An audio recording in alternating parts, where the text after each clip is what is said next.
The story of a young woman in China being detained during an investigation is attracting significant international attention. What has drawn much attention is not only the incident, but also the way authorities handled the suspect during her detention. According to circulating information, the girl was restrained and tied up while being escorted. Although authorities claimed this was a professional measure to ensure safety, the images and accounts surrounding the incident sparked much debate about human rights, procedural principles, and the limits of the use of force in law enforcement. From an international legal perspective, many conventions to which China is a signatory emphasize the principle that detainees, even those suspected of committing crimes, must be treated humanely without humiliation or the use of excessive measures. The application of coercive measures must be based on a specific assessment of the danger, the likelihood of resistance, and the health condition of the detainee. It is noteworthy that in modern legal systems, the way in which individuals are treated, especially women, is always scrutinized very carefully because it can easily provoke negative reactions in society. Many experts believe that if operational measures are not clearly explained, they can erode public trust in law enforcement agencies. This case also reflects a broader issue: the discrepancy between written regulations and their practical application. In many countries, judicial reform lies not only in written laws, but also in how law enforcement officials in public behave and in the media.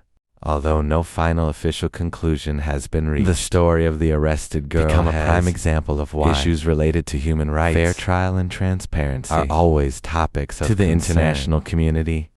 This is not just the story of an individual, but also a reminder of the responsibility of the legal system in protecting human dignity. From a comparative legal perspective, how a country handles suspected criminals is always an important measure, reflecting its respect for the rule of law. In many modern judicial systems, the core principle is that all coercive measures must be based on actual necessity and should not be applied mechanically or as mere formal deterrence. The use of physical restraint, if not clearly explained, can easily raise suspicions of abuse of power. In cases involving women, humanitarian considerations are paramount. International standards emphasize that gender does not alter the obligation to law, but require law enforcement agencies to carefully consider the psychological and social impact.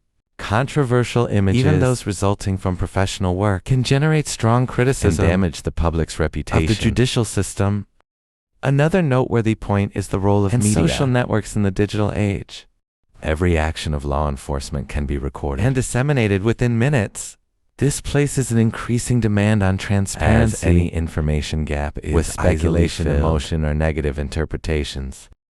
When official information is lacking, public opinion tends to question the motives and legality of. From a state management perspective, many experts believe that incidents are a test of internal oversight mechanisms and accountability.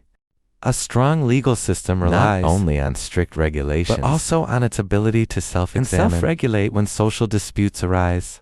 Clearly explaining the legal basis, operational procedures, and handling outcomes will help reduce tension and strengthen public trust. Ultimately, the story of the arrested girl should not be viewed as an isolated incident. It reflects the complex relationship between power and human rights in the modern context.